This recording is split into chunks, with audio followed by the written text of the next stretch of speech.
Hello, and welcome to the LLG vlog. You're with me, Dennis Hall, the LLG Bulletin editor, and as usual, Helen Bennett, LLG's Executive Director of Policy and Governments, has joined me today. How are you today, Helen? Hi, Dennis. I'm very well. Thank you very much. Right. Excited to talk about this subject because it's quite Well, yes, indeed. And it's been right across the news over the last few weeks. The UK Supreme Court, as we know, has now ruled that the terms woman and sex in the Equality Act 2010 refer to a biological woman and to biological sex. Now, we've looked at the actual court decision in our accompanying Grapevine podcast, but what does the decision really mean? What are the implications and consequences of that decision? What happens next? What are legal commentators saying? And what should we be doing in local government? These are just some of the questions that we will examine today. Now, just before I bring you in, Helen, I noticed that a government spokesman said on Wednesday, just before Easter, that the Supreme Court ruling on the definition of a woman under the Equality Act brought clarity and confidence for women and service providers such as hospitals, refuges and sports clubs. And the spokesman went on, single-sex spaces are protected in law and will always be protected by this government. But here's the question that we have to deal with. Is it all as simple as that? And what I noticed, Helen, from that announcement, clearly there are no plans to legislate, and some argue that there is a conflict between the Equality Act 2010 and the Gender Recognition Act 2004. But, we'll have to look at these in the light of what other legal commentators are saying. But I noticed as well that the Equalities and Human Rights Commission, in particular Baroness Kishwa-Faulkner, were quick to get off the mark with some comments and indeed some interim guidance, which I think you've been looking at. Yes, I have. But before we do that, I think it's just well worth reminding everybody about the Supreme Court's conclusion, because we were talking earlier, Dennis, about not losing sight of dignity for all groups Yes, as a result of important. this judgment. And we can't, and that just would not be right whatsoever. And the Supreme Court did conclude that the judgment does not remove or diminish the important protections available under the Equality Act 2010 for trans people with a certificate. And the judgment said, finding to the contrary, this potential vulnerable group remains protected in the ways that it described in its judgment, and that but qualifying that the interpretation of the Act in relation to the biological sex reading within the judgment was the correct one, the Supreme Court said, and that it should not and does not cause disadvantage to trans people with or without a GRC. But let's go back to Baroness Faulkner. I mean, obviously her position is that the EHRC will continue to exercise its statutory duties to regulate and enforce the Equalities Act and ensure protection for all protected characteristics, including, obviously, as we've discussed, those of sex, gender, reassignment and sexual orientation, and that they remain committed to promoting equality and tackling discrimination in all its forms, which is the point that we all need to bear in mind throughout all of this. Absolutely, that's what we're here to do. But there is this tension now, obviously, with the code. So there's been some announcements in relation to what the Equality and Human Rights Commission is going to do around the code, hasn't there? Yes, indeed, there has. Their first announcement, of course, immediately following the decision was that guidance for public organisations would be laid before Parliament before the summer recess. But then over the weekend, literally within the last 72 hours, there was an announcement of interim advice. And this covers a number of situations for many organisations, including local authorities, which local authorities will want to look at in some particular detail. There's advice in the interim guidance covering schools, other public-facing situations. You may have seen some of those provisions yourself, Helen, that you might want to comment on. Well, yeah, I mean, as you said, the judgment does have implications, not just for workplace places, but services that are open to the public. I'm thinking things like sporting bodies, associations Yes. have groups or clubs of more than 25 people and have rules of membership that will be affected. So broadly, what it's saying is that workplaces need now to, well, should have should have sufficient single-sex toilets as well as sufficient single-sex changing and washing facilities where they're needed. There's an interesting point about services because things like restaurants and cafes, we've all been in them where there might just be one bathroom or not. These can be single sex, the guidance says, if it's proportionate means of achieving a legitimate aim and they meet other conditions in the act. However, it could be indirect sex discrimination against women if the only provision is mixed sex. Yeah. And then when you start processing that and you get down to, well, if it's only one bathroom, which is disabled toilet as well, so there's no risk of anyone else being in there, is that covered? What's the situation?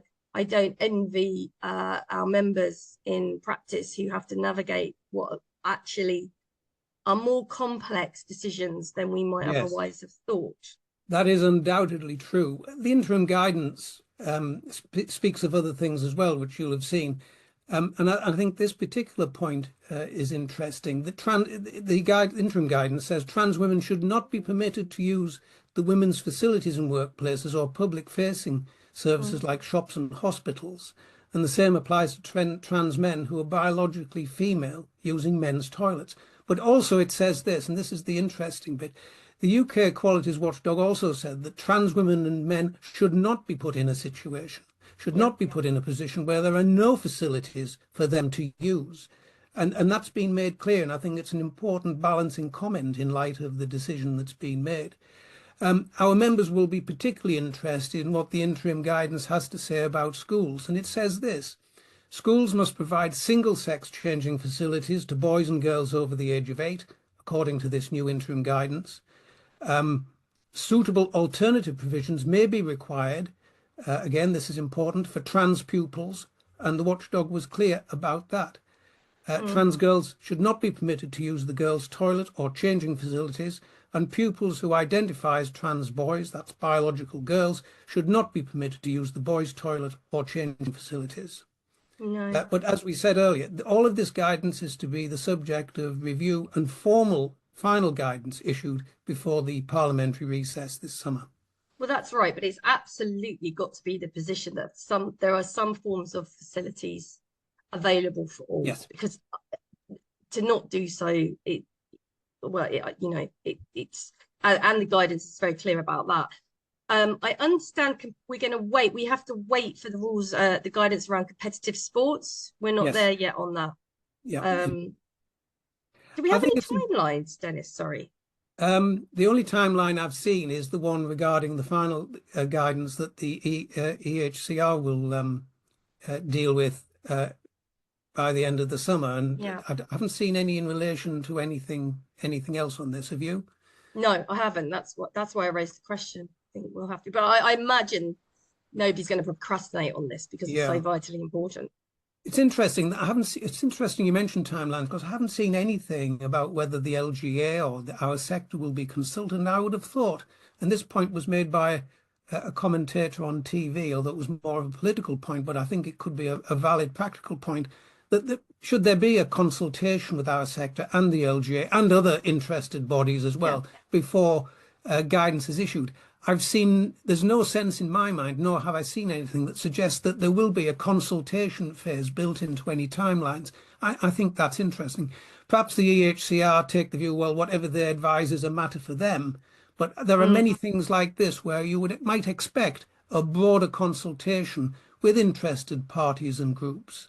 And I think this is part of the need to ensure that groups, whatever differences they have, it's important to recognise the dignity through respect for the views that they have. And that element has not yet manifested itself in a tangible way with the steps that the EHCR have announced. But maybe they are going to do something about that. Can we turn now to what other legal commentators are saying? I think you may have looked at that, because there were quite a few views, weren't there, expressed in a number of commentaries in the Law Society's Gazette, some from employment lawyers who raise interesting, I have to say, complex issues around equalities and the possibility of disputes over some of the implications of this important court case. Well, that's right. The Law Gazette's got quite a bit of commentary on this, actually. Mm. There's an employment associate at Guildford-based firm Stevens Bolton's who was quoted, a Chelsea Feeney. And she said that the landmark decision, quote, would forever shape the legal landscape of gender recognition and sex-based rights in the UK. And she added, quote, whilst the judgment pertains to the application of women in the gender representation on public boards, Scotland's Act 2018, and we'll probably touch on that a bit later, I strongly suspect it will be referred to in many more disputes and policies to come, especially as debates around diversity and equality policies continue to rage. Indeed, and this question of disputes was echoed by Jonathan Mansfield, an employment law partner at London firm Spencer West. I began by saying that the government does not intend to legislate, but he said quite clearly there is a need for legislative clarification. He thinks there are a number of inconsistencies in sex-based rights in employment, and this poses some practical issues for employers. Certain rights which are currently available related to sex, such as equal pay, will only be available based on biological sex. And he makes the point, a trans woman, for example, will not have the right to bring an equal pay claim on the basis that she is paid less than a biological man. So there are a whole raft of issues that need to be explored there. Excuse me, there are. And I think when we get a little bit further down with the guidance, we will seek to do a webinar to try and help navigate the landscape. But I could see lots of bitty pieces of litigation stemming all the way down the line in relation to this. So I can see his point in relation to legislative provision. Let's look at our sector, Dennis. What should local government be doing now, do you think? Well, I think there's some practical issues around this, but I think the guiding principle, Helen, is one that we've discussed and one that's reflected in what we've said today. All groups in society are entitled to dignity and respect, and any guidance should reflect that as the guiding principle. I think that is an important thing to say. But quite clearly, our members who are lawyers who advise HR departments and public-facing departments in particular will need advice and guidance on how to amend policy statements that have so far been made by local authorities across a whole raft of functional areas. Also, there may be issues. We have a track record, do we not, of having a fraught history in dealing with equal pay claims. And some commentators that we mentioned did say that this decision could have implications for the way in which comparative information and assessment is dealt with in future. I think that the guiding principle as well here will be, you mentioned timelines, local authorities will have to wait and see what the eventual guidance that goes through Parliament, what that will say, but we'll have to wait to the end of the summer for that. Absolutely. I think obviously local authorities are going to need to quite urgently look at single-sex spaces and their equality and diversity policies, whilst kind of remembering, importantly, that from my understanding, transgender people are also still able to claim sex discrimination because they're perceived to be their acquired gender. So it's how are you going to navigate your policies to make sure that that balance for all groups is lawfully and correctly provided for? I think there will by necessity need to be a whole heap of training and guidance for the sector. Staff training and, you know, making sure that everybody understands their obligations under the law. That public boards and representation provision in Scotland, let's just come back to that because... Yes, because that's the origin of the actual court case. It was a Scottish legislation that was concerned with diversity on public boards. That's right. I think the gender representation on public boards, I think that act is 2018. So public bodies will need to reassess how they define and measure gender representation in light of the judgment. And then, of course, you've got engagement with stakeholders. I think that's something else that's going to need very much to be on the list of local authorities' actions coming out of this review, including advocacy groups, affected communities, in order to proactively navigate the practical implications of the ruling, Dennis. Yeah, but I think we both agree, Helen, and perhaps we're drawing to a conclusion in saying this. The guiding light has to be that in looking at policies and reviewing them and looking at guidance, which we say local authorities should do this, the guiding light has to be that dignified solutions need to be found to respect everybody's rights. That's absolutely right. And, you know, we're in the business, lawyers are in the business of advising on the law and the governance, making sure that ethical decision making, compliant with the law, is what our local authorities adopt and proceed in the manner in which they should, frankly. So I think there's probably a good bit of work that LRG could do to support our members in relation to this. So we'll definitely think about what that could look like as we move forward. But I think we need that guidance. Indeed. Well, thank you for talking to me today and having me along, Dennis. Really enjoy our chats.